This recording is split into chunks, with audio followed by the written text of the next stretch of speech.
blend in but stand out. Bible references John 17:16 and John 13:35. When you work for a big multinational company with thousands of employees across the globe, it's easy to get lost in the crowd. And we oftentimes get discouraged and wonder if anything we do will make a difference for our company. We as Christians are called to be in the world but not of the world. In other words, we are called to blend in but stand out. Like a lotus that thrives even in muddy water, we are called to be different at work. So how can we blend in but stand out? How can we be different? By going against counter corporate culture. When the corporate world says it's okay to be in a rat race, we go against that and compete only with ourselves. When the corporate world says it's okay to play office politics, we go against that and help our colleagues perform better. We help carry their burdens according to Galatians chapter 6 verse 2. We help them in their projects and walk an extra mile according to Matthew chapter 5 verse 41. You see, when we go an extra mile and help our colleagues in their time of need, they will know we are Christians by the love we show them according to John chapter 13 verse 35.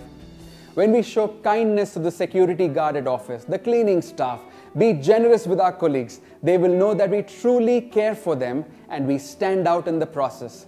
You see, our colleagues do not care how much you know until they know how much you care.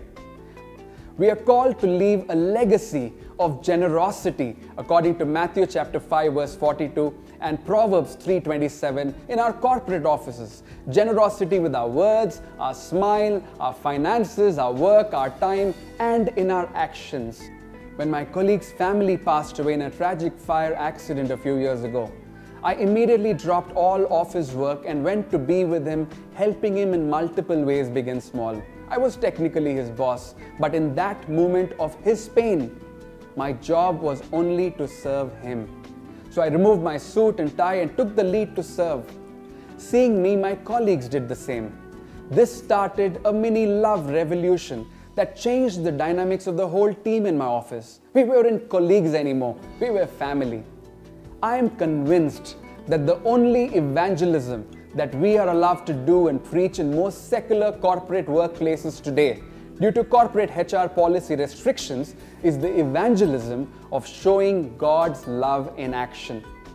That act of showing God's love in action will make your colleagues love you, respect you, and more importantly, the name of Jesus will be lifted higher in your office, causing you and your company to soar. So make a decision to show Christ's love to someone at your workplace today while excelling in your work.